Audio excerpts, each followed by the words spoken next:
Hello friends! If you're new to my channel, welcome. Thank you for stopping by. I hope you enjoy it. For those of you who are my fans and subscribers, welcome back and thank you for the patronage. I deeply appreciate it. Today is the second part of Jehovah's Witnesses Blood Transfusions. I'm calling this Jehovah's Witnesses and Blood. Let's go!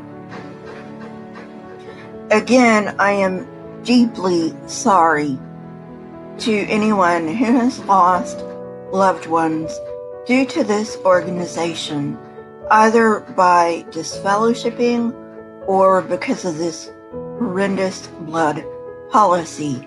I will try to handle it as sensitively as I can.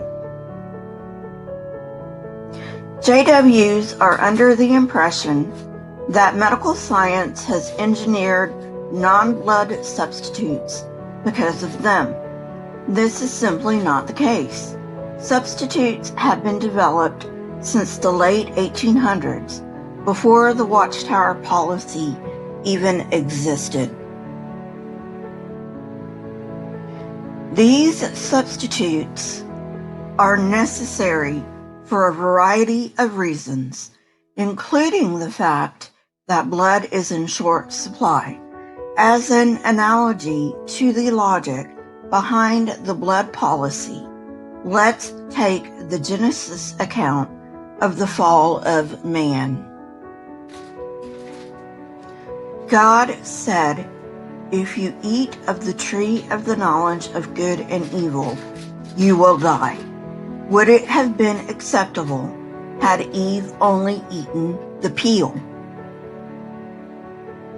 Watchtower justifies its stance by reasoning that if blood shouldn't be eaten, it shouldn't be transfused either. But this reasoning is faulty, which results in inconsistencies. Originally, the reason for the ban was because it's a nutrient like food. The problem with this reasoning is that blood is not a nutrient. It is a volume expander and carries oxygen. Since the Watchtower finally understands this, it no longer uses this argument to justify the blood policy. Now they compare blood to alcohol. This is absurd for two reasons. One, a doctor would still administer an alcohol-based antiseptic to a laceration for the alcoholic. And two, when blood is transfused, it circulates and acts like blood, instead of being digested and broken down into simpler components like it is when it is ingested. Alcohol, on the other hand, enters the bloodstream as alcohol, whether ingested or injected. And just to throw my 2 cents in, alcohol is not needed for life, whereas blood is. A blood transfusion is more like an organ transplant than anything else, and these are allowed. A more sound, but still wrong reason is the Bible says blood should be poured out on the ground, not stored. Yet even this is highly inconsistent. A JW is permitted to have blood taken for tests, and this is stored. Even vaccines that have been cultivated in stored blood are allowed. Today, JWs are allowed to receive immunoglobulin injections, used as treatment for those who do not make enough of these on their own.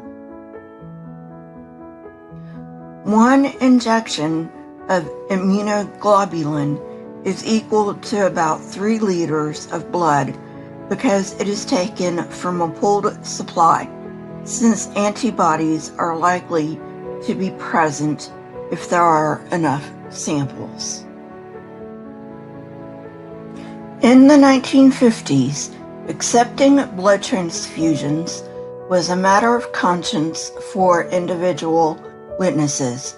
It was not until 1961 that it became a disfellowshipping offense. Well, friends, that's it for today, and I actually got through everything I wanted to get through with blood transfusions, so this is it. If you like this kind of content, hit the like button, press the subscribe button, and if you would like to know when I come out with new content, please hit the bell next to the subscribe button. My Twitter, Discord, email, and PayPal links are in the description, along with the source that I used for this particular video. Please remember to leave comments in the comment section. I love hearing from you. I am also now taking requests. I would like it to be something on religion, but it doesn't have to be. Question everything and never be afraid. Here are a couple of videos from my library. If you have not watched them yet, go ahead and watch them and tell me what you think. Until next time, friends, goodbye.